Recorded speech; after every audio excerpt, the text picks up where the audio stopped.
Então, eu vou começar aqui te apresentando. Maria do Socorro Diógenes, tem 81 anos, é aposentada e é também a escritora do livro Amor, Luta e Luta no Tempo da Ditadura, onde fala da época em que foi torturada, onde conheceu o grande amor da sua vida, o Ramires, e é sobre isso que a gente vai falar agora. Muito obrigada por ter aceitado essa entrevista, Socorro. E eu queria começar falando do início dessa história, porque eu acho que, assim, você entrou no vestibular de letras na Faculdade Estadual do Ceará e você tinha uma vida muito. Você veio de uma história de origem muito humilde, né? Me fala um pouco sobre isso, por favor. Então, como eu te falei, né? A minha entrada na faculdade, no ano de 1968, Hum, no curso de Letras, na Faculdade Estadual do Ceará, mudou muito a minha vida. Exatamente porque eu sou de origem humilde, meus pais eram camponeses sem terra, analfabetos. Eu só consegui estudar porque eu queria ser freira, então eu convivi com as Irmãs de Caridade, em Fortaleza, onde consegui estudar. Quando eu completei 18 anos, eu senti que eu não queria mais ser freira e falei para as freiras que eu não queria mais ser freira, né? E então eu saí do, do convento, né? Não era bem um convento, mas tudo bem. hum, E porque não era justo elas ficarem me sustentando se eu não tinha mais a vocação, né? uhum, Então foi um período assim de dificuldade, né? Porque eu fui trabalhar, ganhava pouco, né? Mas uhum, continuei estudando. uhum, Quando eu entrei na faculdade, a minha vida mudou muito, porque aí eu tinha um lugar para morar, que eu fui morar na residência universitária, né? Consegui empregos melhores, porque eu já estava numa faculdade, né? E foi assim uma grande mudança na minha vida para melhor. uhum. E foi na faculdade, nessas mudanças que você teve, você começou a saber mais sobre o momento histórico em que a gente estava vivendo, e que você também conheceu o Ramires, é isso? É, eu entrei na faculdade no ano de 1968 e Ah, foi um ano de grande movimentação estudantil. Na época, como eu era assim de origem religiosa, eu não tinha assim consciência de classe, nunca tinha lido nada a respeito de marxismo nem nada, né? Não sabia de nada, né? uhum, Mas eu participava dos movimentos, até porque eu achava bonito aquelas passeatas, né? Eu participava. E aí eu fui entrando em contato com colegas meus que eram de esquerda, que participavam dos movimentos de esquerda, né? E fui tomando consciência. Eles me davam livros para ler, foi na época que eu li bastante, né? E daí eu fui tomando consciência e também me integrei aos grupos, aos movimentos de esquerda também. E foi aí que eu consegui que eu conheci o Ramires. me conta como é que vocês se conheceram e me fala um pouco dessa história de amor que é tão importante na sua vida. Eu conheci porque eu me integrei no PCBR, Partido Comunista Brasileiro Revolucionário, que era um racha do PCB, Uhum, né? E numa dessas reuniões, porque tinha todo um grupo de iniciantes, né? uhum, E o Ramírez era quem, naquele tempo, a gente chamava de assistência, né? Quer uhum, dizer, ele que acompanhava, fazia as reuniões, discutíamos, dava livro para ler, né? A gente chamava que dava assistência, né? uhum, Então, foi exatamente nesses grupos, nessas reuniões, que eu conheci o Ramírez, né? uhum, A gente se apaixonou, nós fomos morar juntos, né? E uhum. foi assim um período muito bom enquanto a gente estava junto. E por que que o Ramires estava, você encontrou o Ramires? Porque ele era de Pernambuco, né? O Ramírez era pernambucano, né? E ele já era militante de esquerda há muito tempo, apesar que ele também era muito jovem. Eu até era mais velha do que ele. Quantos anos ele Quando eu, tinha? conheci- Hum. quando eu o conheci, ele tinha 19 anos e eu já tinha 21, né? Uhum. E, mas ele já era militante, né? E foi por causa de perseguições políticas em Recife que ele veio para Fortaleza, não só ele, mas todo um grupo do PCBR, né? Ele já estava na clandestinidade? Já estava na clandestinidade, né? Mas em Fortaleza ele levava uma vida legal, porque Fortaleza era uma cidade mais pacata, não tinha muita movimentação política, né? Não tinha muita perseguição, era bem uma vida bem mais fácil para quem era de esquerda, porque não era uma cidade que tivesse muita perseguição política. Uhum.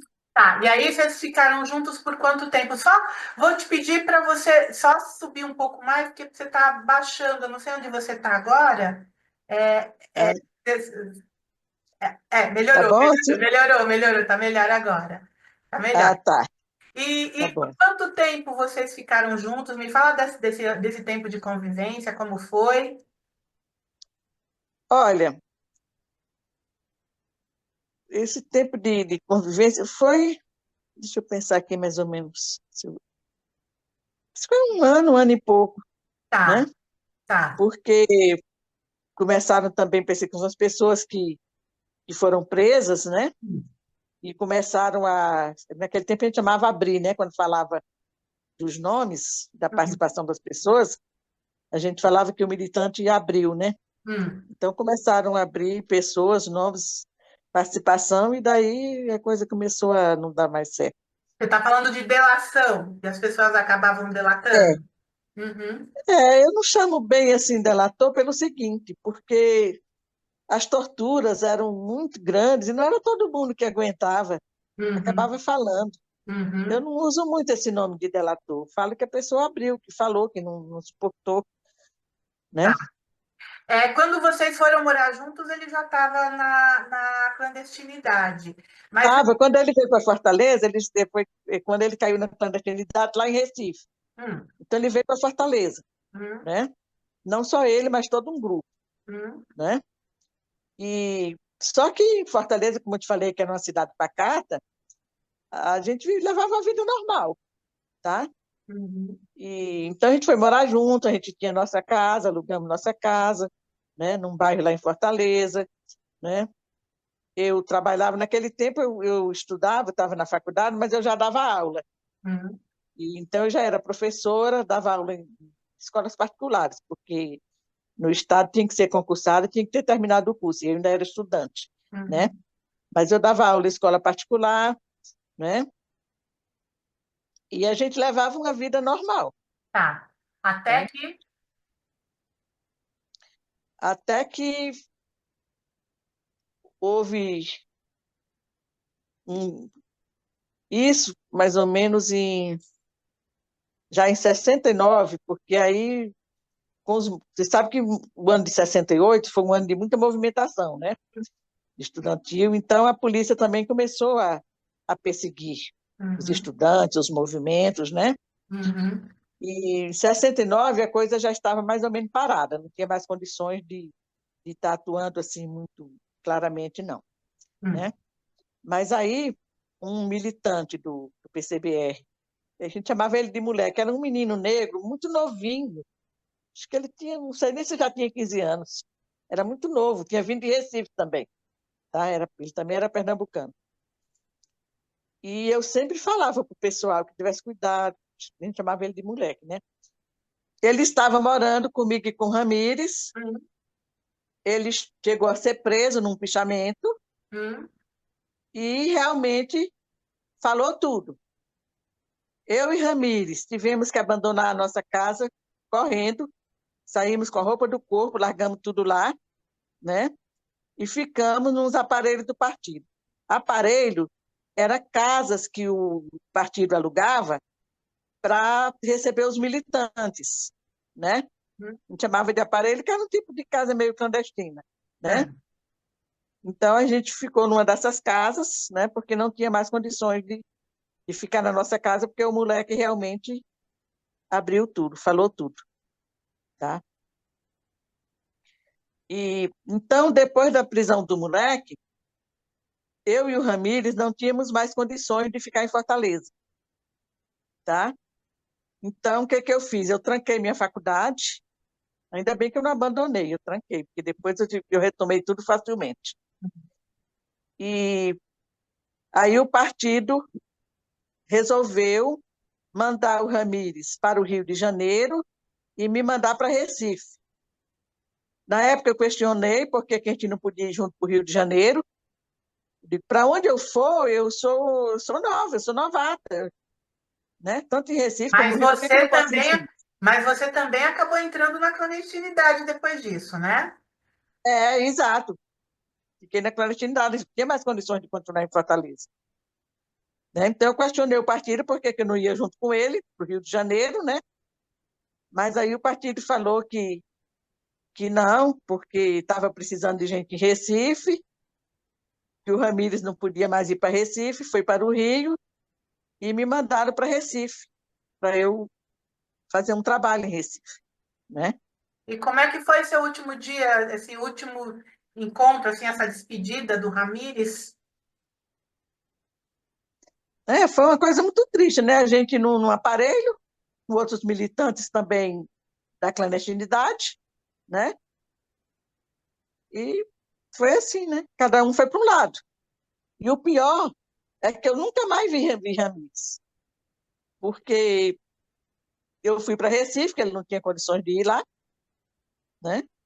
E o partido não dava condições da gente estar indo encontrar com as pessoas, não, entendeu? Era cada um, cada um. O partido não queria saber de relacionamento, assim, aquela história, a gente que se virasse, né? Então, eu nunca mais o vi, porque eu não tinha condições de ir lá e ele também não podia vir mais para Recife. Aí eu fiquei em Recife, realmente eu fiz um grande trabalho em Recife, porque como eu era assim, não era uma pessoa tão procurada, perseguida, eu levei uma vida normal em Recife, arrumei emprego, fui trabalhar numa fábrica de tecido, fábrica da Torre, em Madalena, em Recife, né? Eu trabalhava na parte de controle de qualidade.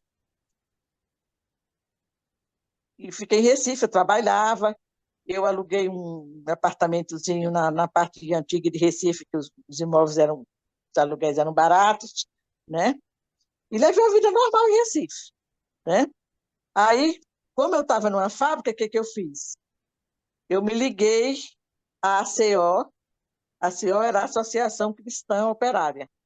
A Igreja Católica tinha um bom movimento operário em Recife, né? Porque Recife tinha muitas fábricas.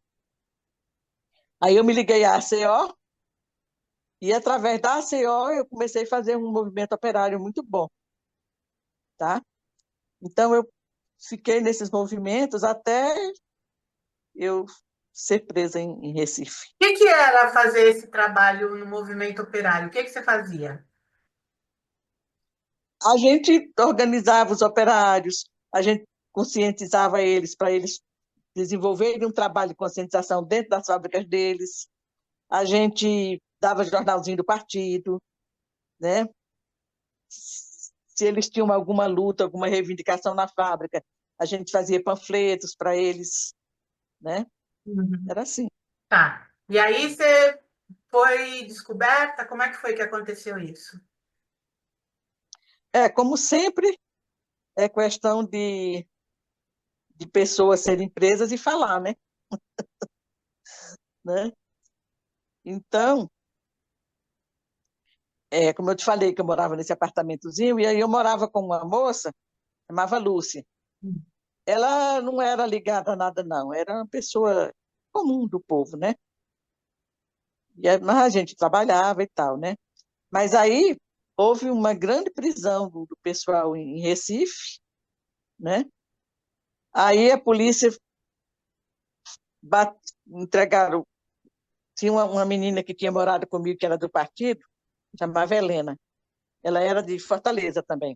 Era uma menina também muito jovem, que eu sempre falava que não podia estar dando tarefa importante para esse pessoal jovem, que não tinham condições.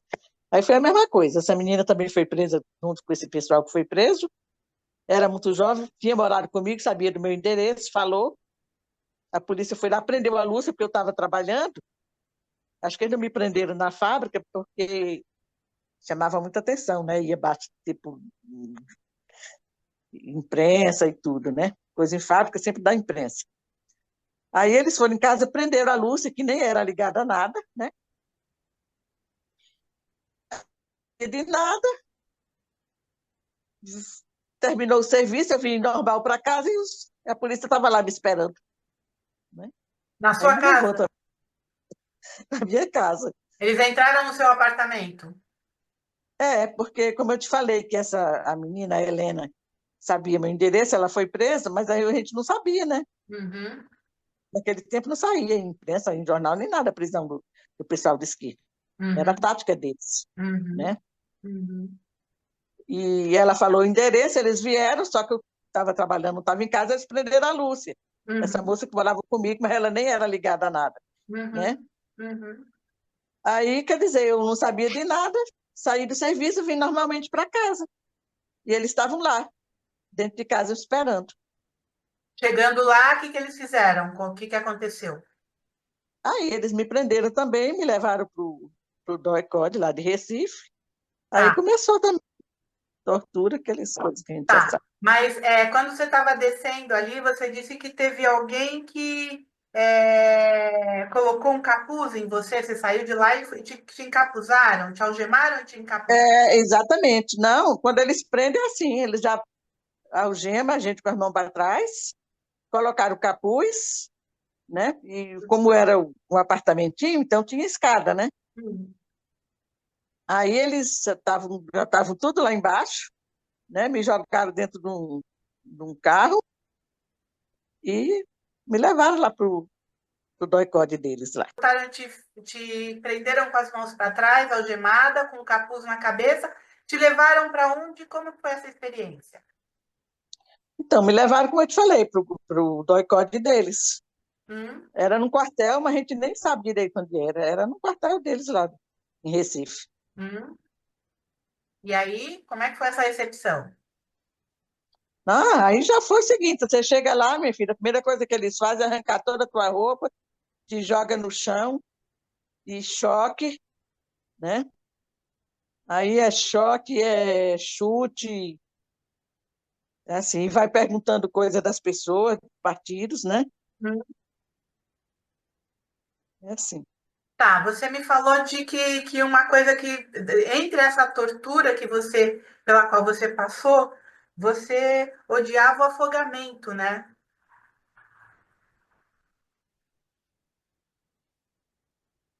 Era, mas o pior que tem não é afogamento, o pior que tem é o pau de arara. Você passou pelo pau de arara? Nossa, muitas vezes, durante muito tempo, eles me largavam pendurada lá, né? É o pior que tem o pau de arara. Porque o afogamento, o ruim é pelo seguinte, porque eles, pelo menos comigo, eles faziam afogamento, mas a gente com capuz na cabeça. Aí, porque eu sempre me dei muito bem com água e eu nado muito bem, né? Mas o problema é que, como o capuz grudava na minha boca, no meu nariz, não tinha como eu respirar, né? Mas o pau de arara que é o pior, porque eu fui muitas vezes no pau de arara e eles me largavam lá, pendurada, e não estavam nem aí, entendeu? E das torturas, qual é a pior para você, então, era o pau de arara? Eu acho. Para mim, o pior foi o pau de arara. E os choques também você levou, né? Choque também é terrível. Choque é terrível. E eles davam choque onde? Ah, em tudo que é lugar, nas orelhas, nos seios, na vagina, era assim. Porque eles torturavam a gente sempre nua, jogavam num chão molhado. Aí o choque ainda era pior, porque a gente num chão com água. E por quanto tempo você passou nessa tortura? Esses dias de tortura durou quanto tempo? Olha, foi mais ou menos quase um mês. Porque eu fui presa no dia 4 de abril de 1972. E eu saí de lá, quando eles me tiraram lá do local das torturas, foi no dia, acho que 28 de abril, foi quase um mês que eu sofri tortura. E como é que você saiu da prisão? Me conta. Quer dizer, não é sair lá do local de tortura, mas aí eles levam a gente para um outro local para poder fazer oficializar, né? Fazer um Então, esse um intento mês foi oficial. tudo fora, não, não tinha nada de oficial, então você não estava Não, não, é tudo clandestino. Ali, se a gente morre ali, minha filha, não tem nem quem saiba, entendeu?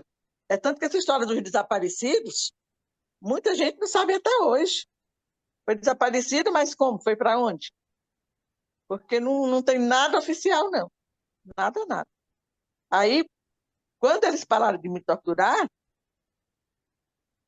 aí é que eles me levaram para um lugar de polícia mesmo oficial, né? Aí faz ali aqueles interrogatórios, faz aqueles depoimentos que seriam legais, né? Aí dali eu ainda fiquei uns dias lá nesse local, tinha outros companheiros também lá. Aí é que eles me mandaram para a prisão feminina de Recife, que naquele tempo era o Bom Pastor. Era no convento das Freiras do Bom Pastor. nesse tempo de tortura, ninguém te estuprou, tentou te estuprar. Isso era muito comum Não, na época, né? era muito comum, mas não saí, não conseguiram, não. Eles faziam muita tortura em relação assim ao sexo, mas chegar a estuprar, não, Que tipo comigo de não aconteceu, tortura? não. Como assim? Dá choque na vagina. Aí você foi no Bom Pastor e. Bom, aí no Bom Pastor, ali já está tudo oficializado, né? A gente já não sofre mais tortura, não. Já as freiras cuidavam da gente muito bem, inclusive, né? Já é uma situação já oficial mesmo, porque ali era realmente a prisão feminina, né? Inclusive as presas que não eram presa política também eram lá, só que era separado. Tinha a ala das presas políticas e tinha a ala das presas comuns. Uhum. E como é que ficou o seu caso no final das coisas, assim, o julgamento, essas coisas, como é que foi? Então, como eu te falei, né, mas eu fui para dessa prisão feminina, já era mais ou menos começo de maio de 72, né? Hum. Só que aí eu fiquei esperando o julgamento, né? O meu julgamento foi no dia 13 de dezembro de 72. O meu e de todas as pessoas que foram presas comigo, porque tinha bastante gente Uhum. do partido PCBR, né? Uhum. E só que nós fomos todos absolvidos, né? Mas e foram julgados qual era, o que eles estavam dizendo no seu julgamento? O que eles diziam? A qual era a culpa? No meu caso, como eu nunca tinha participado realmente do partido, eu nunca tinha participado de ações como é que eu chamo? Tipo de assalto, porque né, o partido sobrevivia de quê? Eles faziam ações nos bancos, né? Fazia assalto. Mas como eu nunca tinha participado dessas ações assim, né? Eu sempre fazia só tipo, movimento de massa, né? Hum. Mas isso não tem como eles provarem, né? E como eu trabalhava, tinha endereço legal, trabalhava num lugar legal, né? E não fui absolvida por isso, porque não tinha nada assim para eles me incriminarem, né? Uhum. Tá. E com o Ramires, como é que estava o Ramires? Você tinha a notícia dele? Tinha através do partido, mas muito pouco, né? Ah. E só que como eu te falei, né? Então no dia 13 de dezembro, que foi o meu julgamento, a gente foi tudo absolvido, aí eu voltei para o Ceará, fui para casa dos meus pais. Os meus pais moravam no interior do Ceará, numa cidade chamada Jaguaribe, que ficava à margem do rio Jaguaribe, que é um rio que banha o estado do Ceará, né? Uhum. Então voltei para casa dos meus pais e a minha intenção era ficar mais ou menos assim um ano com a família para a gente chamava de esqueimar, né? Quer dizer, para não ficar mais perseguida, Uhum. chamava para desqueimar. Uhum. E, e procurar o Ramires no Rio. Uhum. Só que eu ainda estava na casa dos meus pais, mas vez por outra eu ia em Fortaleza, né, encontrar com o pessoal, discutir alguma coisa, né? Uhum. Meus pais, como te falei, moravam na cidade do interior. E só que em 73, mais ou menos em novembro de 73, eu soube através dos companheiros da morte do Ramírez no Rio de Janeiro. E como é que foi? Ah, foi muito triste, né? Porque eu tinha esperança de passar assim um ano lá com a minha família e ir lá para o Rio procurar ele. Aí, quer dizer, todas as minhas ilusões foram embora, né? E como é que ele foi morto? Ele foi assassinado, ele com mais dois companheiros. Dava que ele foi assassinado dentro de um Fusca, de um Volkswagen, mais dois companheiros. E, mas, pelo que se presume, é que eles tinham sido presos e assassinados dentro dos quartéis e estavam ali para simular uma luta, porque eles metralharam o carro e ninguém reagiu, não aconteceu nada, entendeu? Ele mais outros companheiros. Então, se presume que eles já estavam todos mortos. Né? Que aquilo Uhum. ali, aquele tiroteio ali, foi uma ceninha, porque foi tiroteio de um lado só. Né? Tá. Se presume que eles já estavam mortos. E ali foi só uma cena para oficializar a morte deles. Você sabe Sim. se a família recebeu alguma certidão de óbito, alguma coisa assim? Não. Não, que nada. Certidão de óbito, meu filho. O pessoal só pegava já depois, já na fase meio assim de anistia, entendeu? Porque naquela época não tinha isso, não. Eles não davam, quem fosse procurar fazia era se complicar. A família dele foi atrás disso, né? Depois foi tudo comprovado. Depois eles foram atrás e pegaram tudo. Tá. E você, como é que você viveu sua vida a partir de saber que você voltou para a cidade dos seus pais? E aí, como é descobriu que ele havia sido morto? Como é que você retomou a sua vida? Como é que foi sua vida a partir de então? É. Então, aí, como não tinha mais a perspectiva, né, de eu encontrar com ele, nem nada, como eu falei, eu fiquei lá um ano e pouco lá com os meus pais, né? E eu tinha uma irmã e um irmão que há muitos anos eles moravam em São Paulo, né? O meu irmão morava em Guarulhos e a minha irmã morava num bairro chamado Vila Guilhermina, um bairro Dona da Dona, Zona Leste de São Paulo, Dona que Leste. vizinha é Vila Matilde, tipo, lado da Penha, para aqueles mundos lá, Uhum. né? E aí eu resolvi vir embora para São Paulo, né? Tá? Porque eu não tinha terminado minha faculdade ainda, quando eu tranquei minha faculdade, eu estava no terceiro ano, né? Aí assim eu fiz, eu vim para São Paulo, para casa dessa minha irmã, né? Aqui em São Paulo eu comecei a trabalhar e voltei a estudar, só que eu voltei a estudar na faculdade em Santo André. Terminou a faculdade? Terminei a faculdade, comecei a dar aula. Aí assim foi, né? Fiz concurso, me efetivei como professora do Estado, né? Dei aula também na Prefeitura de São Paulo, como efetiva também, mas não gostei e saí. Fiquei só no Estado mesmo. E aí casei, né? Uhum. Casei com um rapaz de Santo André, que como eu estudava em Santo André, ele morava em Santo André, então eu conheci, né? E casei e vim morar em Santo André, exatamente com a família dele, junto com ele, né? Ele morava com a mãe, era filho único, né? Teve E com filhos? o tempo a minha irmã voltou para o Ceará. E você teve filhos? Não. Não, não tive. Cheguei a fazer tratamento, tudo, mas não cheguei a ter filho, não. Uhum. Não consegui engravidar. Uhum. E hoje, com toda essa carga de vida, com essa história, o que é que você acha do que nós temos vivido hoje, quando as pessoas voltam a celebrar a volta da ditadura? O que é que você pensa? Olha, o que eu penso é que esse período da ditadura, tudo que nós passamos naquela época, foi muito pouco divulgado. As pessoas não têm noção disso, tá? As pessoas não têm noção do que é uma ditadura. Pouca gente mais consciente é que tem noção.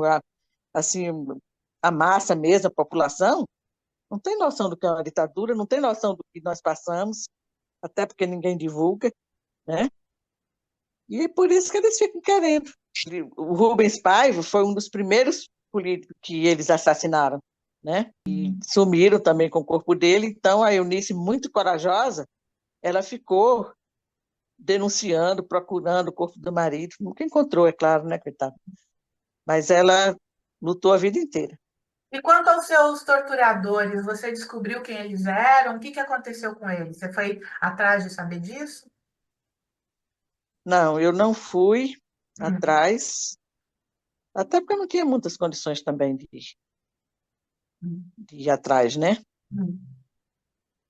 E não sei quem eram, e também nem me interessa. Eles são uns assassinos mesmo. Ó. Você se arrepende do que você fez? Não, e faria tudo de novo, se precisasse. Apesar que agora eu já estou com idade, não tenho mais muita idade para aguentar o tranco, mas se precisar, eu ainda vou para a luta. É. Foi uma época difícil, né? Muito difícil. E a gente não É sabia o muito que estava difícil. acontecendo. Exatamente. Você ficou com medo que esse tempo voltasse novamente? A volta da direita, da extrema-direita, você ficou com medo de que a ditadura pudesse voltar no Brasil? Não, eu sabia que eles não tinham cacife para isso. Apesar de estarem fortificados, Hum, eles não têm esse cacife, não. Até pelo seguinte, porque para a ditadura voltar, eles precisam dos militares. hum. Por incrível que pareça, os militares é que não quiseram. Eles foram atrás dos militares, mas os militares não aceitaram, não. Mas uma parcela dos militares não quis, porque teve a parcela que deu apoio. Então, tem a parcela que quer, né? Mas essa parcela que não quis, eu acho que era exatamente mais forte que aqueles generais 5 estrelas, sei lá. Eu sei que teve uns bichos grandes aí do exército que não aceitaram. Tem alguma outra coisa que você queira lembrar, falar desse período? Eu só queria, assim, denunciar a morte de Ramírez, né? Hum. Que ele foi assassinado realmente, né, no Rio de Janeiro, e quiseram dar uma aparência de que ele teria sido morte natural, que não foi, né? Morte, É morte em isso aí. combate, né? É. E que não houve combate, quer dizer, eles atiraram no Fusca e destruíram tudo, mas se presume que eles já estavam mortos exatamente porque não teve o revide, né? Quando você estava com ele, vocês estavam juntos, você pensava numa vida em comum, você pensava em filhos, numa casa, você pensava numa família, você pensou em formar uma família com ele? Não, porque ele era um militante muito mais radical, muito mais entendido do que eu, né? Eu te falei que eu era iniciante. E a gente tinha plena consciência que a gente, participando do movimento, do partido, a gente não tinha condições de formar família, né? Até porque mais cedo ou mais tarde, às vezes o próprio partido separava a gente. Como eu te falei, que dependendo de onde eles precisavam de ter militante, eles mandavam, sem se preocupar com o relacionamento, entendeu? Então a gente não tinha essa perspectiva, não. A gente sabia que dentro da militância não era possível. Então vocês sempre souberam que esse relacionamento não iria desenvolver por muito tempo, né? Assim, poderia acontecer alguma Poderia, mas assim, a gente sabia que podia ter a separação como realmente teve, né? coisa. Que a gente continuou se amando, mas assim, eu lá em Recife, ele lá no Rio, né? Nem eu tinha ninguém, nem ele, né? mas sem essa perspectiva. Mas a gente tinha plena consciência disso. Valeu a pena. Valeu, valeu muito a Mesmo, pena. mesmo com essa perda, né, desse grande amor, valeu a pena. Mesmo com a perda, valeu a pena porque, como eu te falei, a gente tinha plena consciência de que tudo que poderia acontecer. Porque como a repressão era muito grande, a gente sabia da repressão, né? Então a gente tinha consciência de que mais cedo ou mais tarde poderia acontecer, sim, como infelizmente aconteceu. Socorro, muito obrigada pela sua entrevista, pela sua generosidade em contar esse período tão doloroso, assim, tão traumático, né? Parece que você não É, sente, você conseguiu superar esses traumas bem, né? Assim, parece que isso não travou a sua vida, né? atrapalhar, atrapalhou, né? Porque eu mudei de perspectiva, quer dizer,